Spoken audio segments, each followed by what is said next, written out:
Bonjour à tous, c'est Mac Momo. Voilà, je vais faire une petite vidéo pour vous expliquer comment changer une boîte à eau sur un Renault Trafic 2 litres 5 DCI, sachant que ça se vaut sur c'est à peu près la même procédure sur les 2 litres 2 DCI. Donc ils sont présents sur beaucoup de moteurs, mais également sur les L9 DCI. Donc dans un premier temps, vous allez commencer à démonter le collier de serrage de l'admission d'air, la fiche qui est en fait le débitmètre et la prise d'air d'extérieur. Alors un petit conseil, bouchez toujours votre boîte d'admission, tout ce qui va au moteur. On ne sait jamais s'il y a une vis ou quoi qui tombe à l'intérieur. Les conséquences pourraient être entre guillemets dramatiques pour le moteur. Donc couvrez toujours votre moteur avec les chiffons qui dépassent un peu, histoire de ne pas les oublier à l'intérieur. Après avoir démonté mes trois éléments, tac tac et tac, je vais tout simplement déboîter et faire coulisser sur le côté. Donc voilà la boîte à air, à quoi ça ressemble, hein, c'est assez gros. Donc ensuite vous allez démonter le collier de serrage de l'échangeur RR.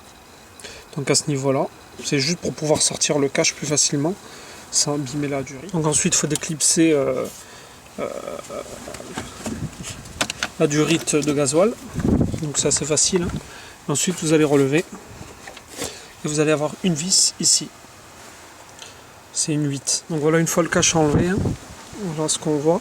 Je vous conseille de rebrancher immédiatement la durite de l'échangeur sans la visser. C'est juste pour pas qu'il y ait un truc qui rentre à l'intérieur et qu'elle ne reste pas pliée pour prendre une mauvaise forme ou s'abîmer tout simplement.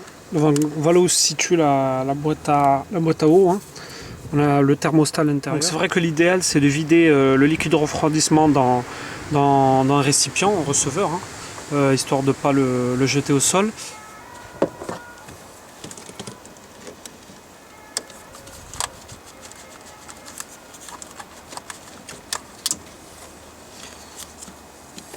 Donc ensuite il faudra un cliquet de 10 avec une douille longue si possible pour démonter les boulons de 10 de la boîte à eau.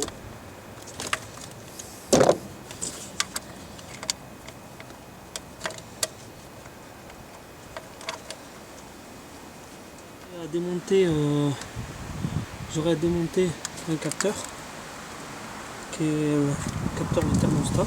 Il suffit tout simplement d'appuyer sur ces deux languettes et ensuite de tirer dessus. Ça vient tout seul. Donc voilà moi où j'avais mon défaut. On peut le voir. C'était tout simplement la boîte à eau avec la tête qui a sauté. Donc à ce moment là c'est plus un joint à changer, c'est la boîte qui doit être changée complète, ça fera que du bien.